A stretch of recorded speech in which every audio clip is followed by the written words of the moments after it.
Hello everyone. Good morning, beta. I am Nidhi, your EVS teacher.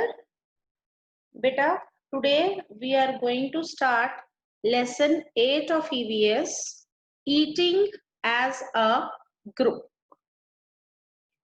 Open your books everyone. Take a pencil.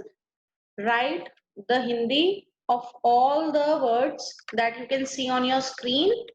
Pencil लेकर सारे words की हिंदी लिखेंगे आप अपनी book में और वीडियो को बेटा बहुत ध्यान से देखोगे, आपको तभी ये चैप्टर समझ आएगा और फिर इसकी एक्सरसाइज और क्वेश्चन आंसर्स करने में आपको प्रॉब्लम नहीं आएगी। पहले आपको चैप्टर के बारे में थोड़ा सा एक्सप्लेन कर दूं। Eating as a group, group यानी कि समूह, एक साथ।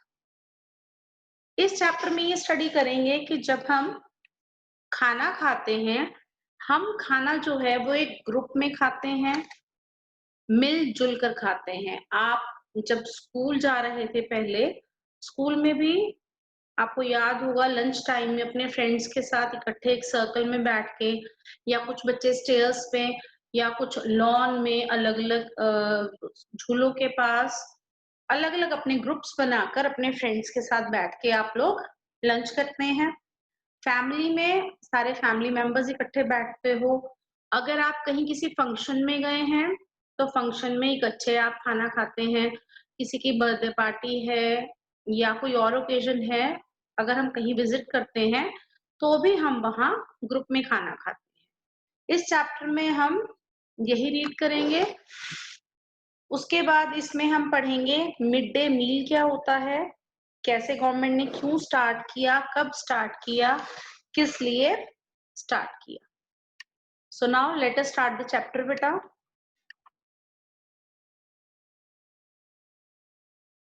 Eating as a group or community eating has been a part of our culture for long. Eating as a group, एक समूह में खाना खाना, इकट्ठे खाना खाना या एक समुदाय में इकट्ठे बैठकर खाना खाना, एक कम्युनिटी में, एक समुदाय में इकट्ठे खाना खाना, ये हमारे कल्चर यानी हमारी संस्कृति का बहुत पहले से एक भाग रहा है। पहले के टाइम में भी इकट्ठे बैठ के खाना खाया जाता था, ओकेजन्स होते थे, जो पहले राजा महाराजाओं के टाइम पे भी होता था, इकट्ठे दरबार में वो लोग खाना खाते थे। It is observed in various forms in our country. हमारे देश में किसे किसे ग्रुप में खाना खाने का, जो हमारा ये एक हम कम्युनिटी ईटिंग हम करते हैं, जो हम ग्रुप में खाते हैं, इसका पालन किया जाता है, इसे यूज किया जाता है अलग अलग तरीकों से। हमारी पूरी कंट्री में इस चीज को फॉलो किया जाता है, इस चीज को अपनाया जाता है।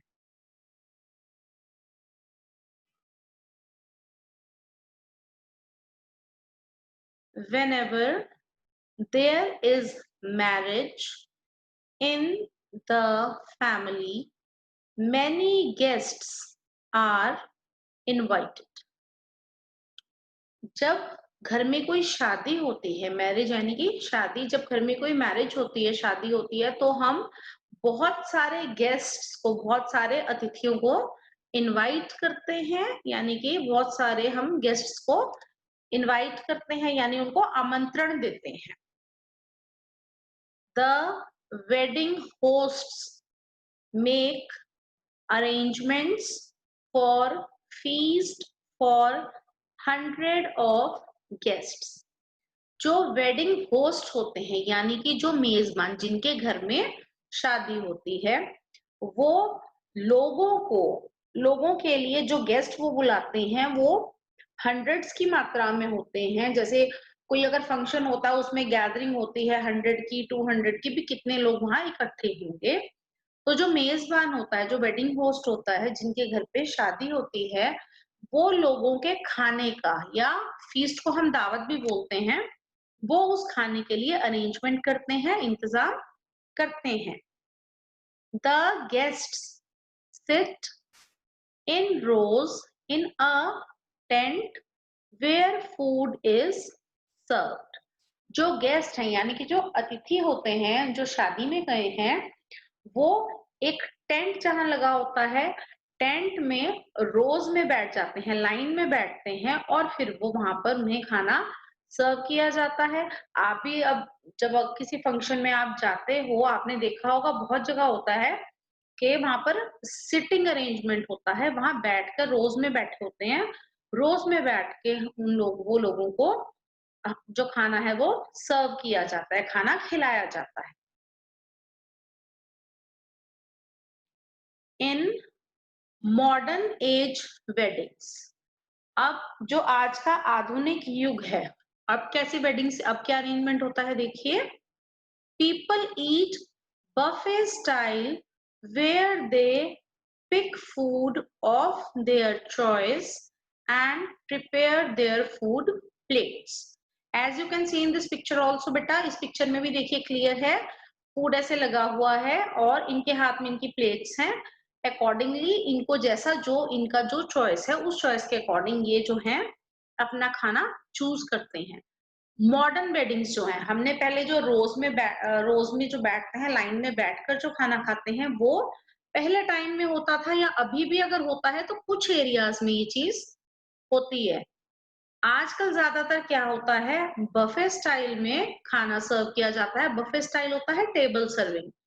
आप जाते हो मैरिजेस में, फंक्शंस में, आपने देखा होगा टेबल्स लगे होते हैं, टेबल्स पे अलग अलग तरह की डिशेस होती हैं, वहां पर सारी कटलरी होती है, वहां से आप अपने अकॉर्डिंग आपने जो भी लेना है, जो भी आपने खाना है, आपकी जो भी चॉइस है उसके अकॉर्डिंग आप अपना खाना खाते हैं, अपनी प्लेट्स को प्रिपेयर करते हैं, अपनी प्लेट्स को तैयार करते हैं and then you have your food. Now we are coming to the next paragraph बेटा। Long time ago people of different castes and religions were in conflict with each other. Long time एगो, बहुत पहले के समय की बात है, अलग अलग कास्ट के, अलग अलग जाति के और अलग अलग रिलीजन्स के, अलग अलग धर्मों के जो लोग हैं, वो आपस में बहुत ज्यादा उनमें कॉन्फ्लिक्ट होता था, बहुत ज्यादा झगड़ा होता था। पहले के टाइम पे ऐसा था, अगर कोई मुस्लिम है और सामने कोई हिंदू है या सिख है या कोई क्रिश्चियन है, तो आपस में एक दूसरे को देखकर ही वो लड़ना स्टार्ट कर देते थे। लाइक अगर एक लोकेलिटी में भी रहते हैं तो वहां भी बहुत ये होता था, बहुत ज्यादा लड़ाई झगड़ा होता था। Guru Nanak, the first Sikh Guru, started a community kitchen system in the gurudwaras. It is called a लंगर। अब जो गुरु नानक देव जी थे, वो पहले सिख गुरु थे। उन्होंने क्या किया, उन्होंने ये भेदभाव मिटाने के लिए क्या स्टार्ट किया था, जो गुरुद्वारास होते हैं, जैसे हिंदूज के टेम्पल्स होते हैं, मंदिर बोलते हैं, ऐसे ही जो सिख कम्युनिटी है वो जहां पर पूजा करने के लिए जाती है उस जगह को गुरुद्वारास बोलते हैं बेटा, आपको पता है सबको। तो जो पहले सिख गुरु थे, गुरु नानक देव जी, उन्होंने गुरुद्वारा में एक कम्युनिटी किचन यानी कि एक सामुदायिक रसोई स्टार्ट की और उस रसोई को क्या कहा जाता था, लंगर। अभी भी है वो, आप किसी भी अगर गुरुद्वारा को विजिट करते हैं, किसी गुरुद्वारा में अगर आप जाते हैं, वहां पर लंगर सर्व होता है। क्या है अब ये langar? It is a free kitchen where people from different castes and religions can eat free food. क्या है ये लंगर? ये लंगर एक ऐसी फ्री किचन है, एक ऐसा फ्री रसोई घर है जहां पर अलग अलग जाति के और अलग अलग धर्म के लोग फ्री में खाना खाते हैं। ये क्यों स्टार्ट किया गया था? गुरु नानक देव जी ने आपस में जो इतना लड़ाई झगड़ा होता था, जो आपस में भेदभाव करते थे लोग, उसे मिटाने के लिए उन्होंने ये लंगर स्टार्ट किया था ताकि जब सारे लोग, हर धर्म के लोग एक जगह पर बैठ के खाना खाएंगे तो आपस में उनका भाईचारा, उनका ब्रदरहुड जो है वो बढ़ेगा। Let's come on next paragraph बेटा। The food served in langar is vegetarian. लंगर में जो खाना सर्व किया जाता है, लंगर में जो खाना खिलाया जाता है वो वेजिटेरियन होता है। वेजिटेरियन क्या होते हैं? शाकाहारी, यानी कि वहां पर नॉन वेज को यूज, जैसे नॉन वेज होता है आपका चिकन, फिश, एग्स वगैरह, ये लंगर में यूज नहीं होते। वहां सिर्फ वेजिटेरियन यानी कि सिर्फ शाकाहारी खाना बनता है, शाकाहारी खाना ही सबको खिलाया जाता है। It is cooked and served by devotees at the gurdwara who volunteer their services. अब ये लंगर जो है, हमने लंगर की बात की, लंगर का खाना कौन बनाता है, खिलाता कौन है, कौन होते हैं ये लोग? जो गुरुद्वारा के लंगर में जो खाना बनाया जाता है और जो सर्व करते हैं, जो खिलाते हैं, वो कौन होते हैं? वो डिवोटीज होते हैं गुरुद्वारा के, वो भक्त होते हैं जो कि अपनी मर्जी से अपनी सेवाएं गुरुद्वारा में देते हैं। वहां ये नहीं होता कि उन्होंने कोई परमानेंट नहीं रखे होते लोग कि हाँ आप खाना बनाओगे या आप बर्तन साफ करोगे, ऐसा कुछ नहीं है। लोग अपनी मर्जी से जाकर, जो भक्त होते हैं अपनी मर्जी से जाकर वहां पर अपनी सेवा देते हैं। स्वेच्छापूर्ण वर्ड यूज किया है बेटा यहाँ पर। वॉलंटियर का मीनिंग होता है स्वेच्छापूर्ण, अपनी इच्छा के अनुसार। Now come on next page 35. Community feast and free food is distributed on many religious festivals and national events to spread love and brotherhood. जो कम्युनिटी फीस्ट है, जो सामुदायिक खाना है, सामुदायिक दावत होती है जो, और जो फ्री खाना होता है, ये बहुत सारे रिलीजियस फेस्टिवल्स, बहुत सारे धार्मिक त्योहारों पर और नेशनल इवेंट्स, जो कि राष्ट्रीय इवेंट होते हैं, राष्ट्रीय अवसर होते हैं, उस टाइम पर ये लोगों में डिस्ट्रीब्यूट किया जाता है, लोगों में बांटा जाता है। क्यों बांटते हैं बेटा इसे? ताकि उससे to spread love and brotherhood, ताकि उससे प्यार और भाईचारा फैले। दोबारा देखिए इस पैराग्राफ को। बहुत सारे धार्मिक फेस्टिवल्स पे, धार्मिक त्योहारों पर और राष्ट्रीय इवेंट्स पर लोगों में फ्री दावत दी जाती है, खाना खिलाया जाता है, लोगों में बांटा जाता है, ताकि लोगों में आपस में प्यार और भाईचारा बढ़े। इसका एक एग्जाम्पल बताती हूँ मैं आपको। देखो अब जैसे जो लोग कावड़ लेने के लिए जाते हैं, अब रिसेंट का ही हम एक एग्जाम्पल लेते हैं।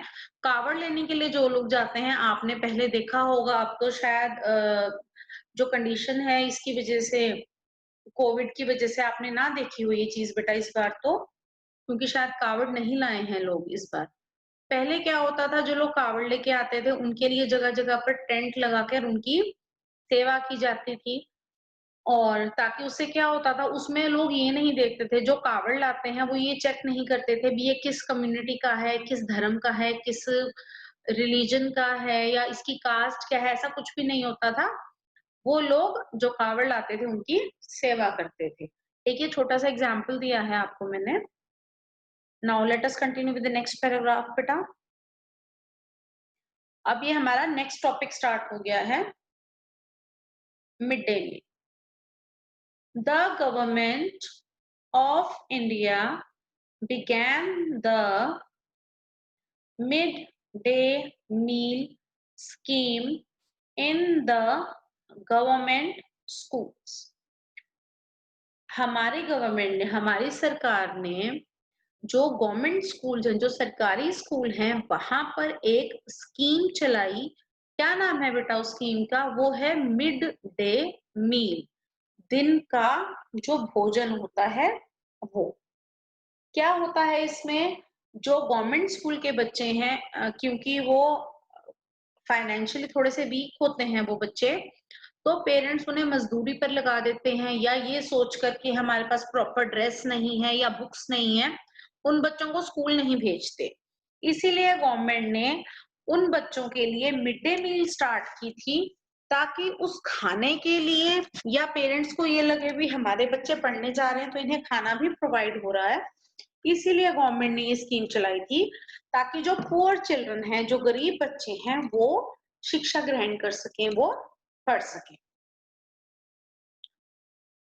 The government wanted to provide minimum of 300 calories of food to each child with 8 to 12 grams of protein for 200 days in a year. अब गवर्नमेंट ने ये स्कीम क्यों चलाई? गवर्नमेंट ये चाहती थी कि पूरे साल के कम से कम 200 दिन वो हर बच्चे को 8 से 12 ग्राम प्रोटीन दें और कम से कम 300 कैलोरीज खाने की दें। इसीलिए गवर्नमेंट ने ये मिड डे मील चलाई, ताकि उन बच्चों को प्रॉपर खाना दिया जा सके। This was done after it was observed that many poor children were not getting enough nutritious food. Government ने बेटा स्कीम क्यों स्टार्ट की थी? गवर्नमेंट ने ये स्कीम इसलिए स्टार्ट की थी क्योंकि गवर्नमेंट चाहती थी कि जो गरीब बच्चे हैं उन्हें प्रॉपर खाना मिले, प्रॉपर न्यूट्रिशियस फूड, यानी कि उन्हें पौष्टिक खाना मिले, जिससे कि उनकी ग्रोथ, उनका विकास बहुत अच्छे से हो। गवर्नमेंट ने सरकारी स्कूल के बच्चों के लिए मिड डे मील स्टार्ट की। गवर्नमेंट ये चाहती थी कि उन बच्चों को कम से कम साल के 200 दिन 8 से 12 ग्राम प्रोटीन दिया जाए, जिसमें कि कम से कम 300 कैलोरीज एक बच्चे को दी जाए। ऐसा हुआ और इसके बाद ये ऑब्जर्व किया गया, ये उनके सामने आया, उन्होंने ये आजमाया कि ज्यादातर जो पुअर बच्चे हैं, ज्यादातर जो गरीब बच्चे हैं, उन्हें इनफ न्यूट्रिशियस फूड नहीं मिल रहा। इनफ यानी कि पर्याप्त, जितना फूड उनके विकास के लिए उनकी जरूरत है, जितनी उतना न्यूट्रिशियस फूड, उतना पौष्टिक खाना उन्हें नहीं मिल रहा था। The first state to adopt midday meal scheme was Tamil Nadu. जिस राज्य ने सबसे पहले मिड डे मील स्टार्ट की, वो राज्य है तमिलनाडु। तमिलनाडु में सबसे पहले मिड डे मील को स्टार्ट किया गया। Now, many poor parents began sending children to school because of free food. अब क्या हुआ, क्या फायदा हुआ गवर्नमेंट को ये मिड डे मील स्टार्ट करने का? मिड डे मील स्टार्ट करने से जो बहुत सारे पुअर पेरेंट्स हैं, जो बहुत सारे गरीब माता पिता हैं, उन्होंने उस फ्री खाने की वजह से, वो खाना उन्हें बिना पैसों के फ्री में दिया जाता है बेटा, वो अभी भी दिया जाता है स्कूल्स में, गवर्नमेंट स्कूल्स जो हैं। बहुत सारे गरीब पेरेंट्स जो हैं, उन्होंने उस फ्री खाने की वजह से अपने बच्चों को स्कूल भेजना शुरू किया। So the health and education of poor students improve, जिससे कि क्या हुआ, जो गरीब बच्चे हैं उनकी हेल्थ, उनका स्वास्थ्य एंड एजुकेशन और उनकी शिक्षा, दोनों का ही स्तर, दोनों का ही लेवल जो है वो बहुत इम्प्रूव हुआ, वो सुधरा। क्योंकि गवर्नमेंट ने ये मिड डे मील स्टार्ट किया था, तो उसमें बच्चों को न्यूट्रिशियस फूड यानी कि पौष्टिक खाना, जो दिन का खाना होता है, जो रिसेस टाइम में जो खाना मिलता है, वो गवर्नमेंट ने देना गरीब बच्चों को शुरू किया, जिसकी वजह से बहुत सारे जो गरीब माता-पिता हैं, उन्होंने अपने बच्चों को स्कूल भेजना शुरू कर दिया। क्यों भेजने लग गए थे वो बच्चों को स्कूल? क्योंकि वहां पर उन्हें फ्री में खाना मिल रहा था। जब ज्यादा बच्चे स्कूल जाने लग गए, बच्चों ने बेशक खाने की वजह से जाना पहले स्टार्ट किया, लेकिन वो वहां पर पढ़ते भी थे।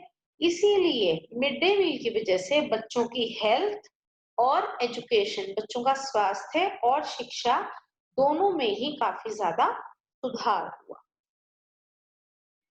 The state government and many social or non-government organizations, NGOs कहते हैं बेटा जिन्हें, provide food and funds for mid-day meal। अब बेटा ये जो मिड डे मील होता है, मिड डे मील के लिए खाना और फंड्स कहाँ से आते हैं? जो स्टेट गवर्नमेंट है, जो राज्य सरकार है, वो और बहुत सारे सामाजिक और गैर सरकारी संगठन होते हैं, नॉन गवर्नमेंट ऑर्गेनाइजेशन, जिन्हें की सरकार नहीं चलाती।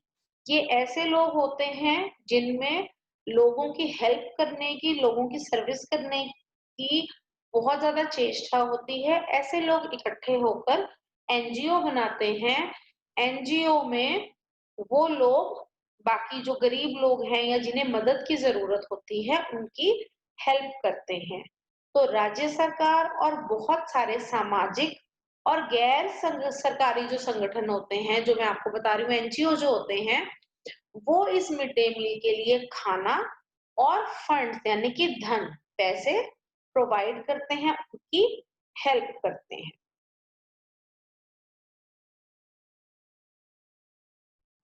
Many students live in school and college hostels। अब हम बात करेंगे हॉस्टल्स की। बहुत सारे जो बच्चे हैं वो स्कूल के और अपने कॉलेज के हॉस्टल्स में रहते हैं। आप सबने सुना होगा, बहुत बच्चों को मम्मी बोलती होंगी जब नहीं पढ़ते हो या तंग करते हो, तुझे ना मैं हॉस्टल भेज दूंगी। क्या होता है वो हॉस्टल? स्कूल के या कॉलेज के साथ ही वो हॉस्टल अटैच होता है, और आप रात को घर, शाम को घर वापस नहीं आते, आप उस हॉस्टल में ही रहते हैं। वीकेंड्स पर या जब ब्रेक होता है उस टाइम पर वो बच्चे घर आते हैं। तो बहुत सारे ऐसे बच्चे हैं जो स्कूल और कॉलेज के हॉस्टल्स में रहते हैं। There they are provided with food and lodging. अब हॉस्टल में उन्हें क्या क्या दिया जाता है? हॉस्टल में उन्हें फूड यानी कि खाना और लॉजिंग यानी कि अस्थायी आवास, उन्हें रहने के लिए एक रूम दिया जाता है। There are special food planners called dietitians who direct what must be served to the students। जो स्कूल का या कॉलेज का जो हॉस्टल होता है, वहां पर स्पेशल फूड प्लानर्स होते हैं। उन फूड प्लानर्स को क्या कहा जाता है? डाइटिशियंस, यानी कि आहार विशेषज्ञ, जो कि ये बताते हैं कि इस खाने को इतनी मात्रा में खाना है, इसे नहीं खाना, सुबह किस टाइम खाना है, रात को क्या नहीं खाना है। जो ये सारा हमें ये बताते हैं कि हमने अपने खाने को किस तरह किस समय पर खाना है, वो होते हैं डाइटिशियंस। हॉस्टल्स में ये डाइटिशियंस होते हैं जो कि ये निर्देश देते हैं, ये डायरेक्ट करते हैं कि स्टूडेंट्स को, जो छात्र हैं, उन्हें क्या सर्व करना चाहिए, यानी कि उन छात्रों को क्या खिलाना चाहिए। The students eat together in the hostel mess। जो बच्चे हैं वो एक साथ मिलकर खाना खाते हैं हॉस्टल की मेस में। मेस यानी भोजनालय। इसे आप एक तरह की बड़ी कैंटीन भी मान सकते हैं। बच्चे जो हैं वो ये नहीं है कि अपना खाना लेकर अपने रूम में आते हैं, उनके बेंचेस लगे होते हैं, या कई हॉस्टल्स ऐसे होते हैं जहाँ पर बच्चे नीचे रोज में बैठकर खाना खाते हैं। जो हॉस्टल के स्टूडेंट्स होते हैं स्कूल और कॉलेज के, वो सारे इकट्ठे होकर हॉस्टल की मेस जो है, जो हॉस्टल का भोजनालय होता है, वहां पर खाना खाते हैं। और वो जो फूड प्लानर आपको मैंने बताया है, वो जो डाइटिशियंस होते हैं वो प्रॉपर फूड प्लानिंग के साथ प्रॉपरली बताते हैं कि बच्चों को क्या खाना सर्व करना चाहिए। बेटा इन दिस चैप्टर हमने ये स्टडी किया है इस चैप्टर में कि हमारे ईटिंग के हम ग्रुप में कैसे कहाँ-कहाँ पर कैसे-कैसे हम ग्रुप्स में खाना खाते हैं। पहले के टाइम पे किस तरीके से खाना सर्व होता था। हम रोज में बैठकर भी नीचे बैठकर जो टेंट लगे होते हैं वहां बैठकर भी खाना खाते हैं। और मॉडर्न टाइम में जो है हम बफे स्टाइल में खाना खाते हैं। बफे स्टाइल क्या होता है? टेबल पे सारी डिशेस आपकी होती हैं और उसके बाद आप अपनी खुद की फूड प्लेट्स को प्रिपेयर करते हैं और अपनी चॉइस का खाना आप खाते हैं। उसके बाद हमने रीड किया लंगर के बारे में कि बहुत टाइम पहले जो है बहुत सारे अलग-अलग धर्मों के लोग, जातियों के लोग बहुत ज़्यादा आपस में लड़ते थे। इसीलिए गुरु नानक देव जी ने, जो कि पहले सिख गुरु थे बेटा, उन्होंने कम्युनिटी किचन यानी कि सामुदायिक रसोई स्टार्ट की थी गुरुद्वारा में, जिसे कि लंगर कहा जाता है। और ये लंगर जो है ये बिल्कुल वेजिटेरियन होता है, शाकाहारी होता है। एंड जो लंगर जो लोग बनाते हैं या जो सर्व करते हैं वो डिवोटीज होते हैं। डिवोटीज क्या? भगत होते हैं। और ये जो भक्त हैं ये अपनी मर्जी से वहां पर सेवा करते हैं। गुरु नानक देव जी ने ये लंगर, ये जो कम्युनिटी किचन है, ये क्यों स्टार्ट की थी? उन्होंने इसीलिए स्टार्ट की थी ताकि अलग-अलग कास्ट के, अलग-अलग धर्मों के, अलग-अलग जातियों के लोग इकट्ठे बैठकर फ्री खाना खाएं और आपस में उनका प्यार और भाईचारा बढ़े। उसके बाद मैंने आपको बताया इस चैप्टर में कि जो सामुदायिक दावत होती है या जो फ्री खाना होता है वो अलग-अलग त्योहारों पर, जो हमारे धार्मिक त्योहार होते हैं उन पर लोग बाँटा जाता है। या जो नेशनल इवेंट होते हैं, जो राष्ट्रीय हमारे अवसर होते हैं, तब लोगों में फ्री में खाना बाँटा जाता है या दावत रखी जाती है ताकि आपस में प्यार और भाईचारा बढ़े। उसके बाद बेटा हमारा टॉपिक आया था मिड डे मील का। गवर्नमेंट ने mid day meal scheme start की थी गवर्नमेंट स्कूल्स में। और गवर्नमेंट ने इसलिए स्टार्ट की थी ये स्कीम ताकि जो पुअर चिल्ड्रन हैं, जो गरीब बच्चे हैं, उन्हें प्रॉपर पौष्टिक आहार मिल सके। गवर्नमेंट चाहती थी कि कम से कम 1 साल में 200 दिन तक बच्चों को 8 से 12 ग्राम तक प्रोटीन दिया जाए ताकि बच्चों का प्रॉपर विकास हो सके, जिसमें कि 300 कैलोरीज खाना हो कम से कम। और जो पहली स्टेट है, पहला राज्य है जिसने मिड डे मील स्टार्ट की थी वो है, कौन-सा है अभी बताया था आपको? तमिलनाडु। बहुत सारे जो गरीब पेरेंट्स हैं, गरीब माँ-बाप हैं, उन्होंने अपने बच्चों को स्कूल भेजना, गवर्नमेंट स्कूल भेजना स्टार्ट किया। क्यों स्टार्ट किया? उस फ्री खाने की वजह से। और उस खाने की वजह से, मिड डे मील की वजह से 2 बेनिफिट हुए हमें, 2 फायदे हुए सरकार को। एक तो बच्चों को पौष्टिक आहार मिलने लग गया, दूसरा लोग बच्चों का जो पढ़ाई का स्तर है, बच्चों में जो एजुकेशन है उसकी हालत भी सुधरी। क्योंकि पहले तो जो गरीब माँ-बाप हैं सिर्फ ये सोचकर कि हम अपने बच्चे को नहीं पढ़ा सकते, हमारे पास पैसे नहीं हैं, वो अपने बच्चों को स्कूल ही नहीं भेजते थे। अब ये जो मिड डे मील है, मिड डे मील के पास फंड्स कहाँ से आते हैं? इन्हें खाना जो ये बच्चों को सर्व करते हैं, उसके लिए खाना और फंड्स कौन प्रोवाइड करता है?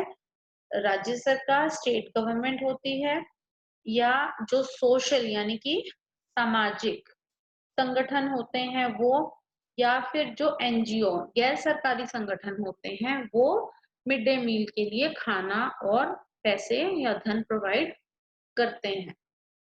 उसके बाद एक छोटा सा टॉपिक लिया था हमारे चैप्टर में है जो, वो है हॉस्टल्स का। बहुत सारे बच्चे हैं जो स्कूल और कॉलेज के हॉस्टल्स में रहते हैं।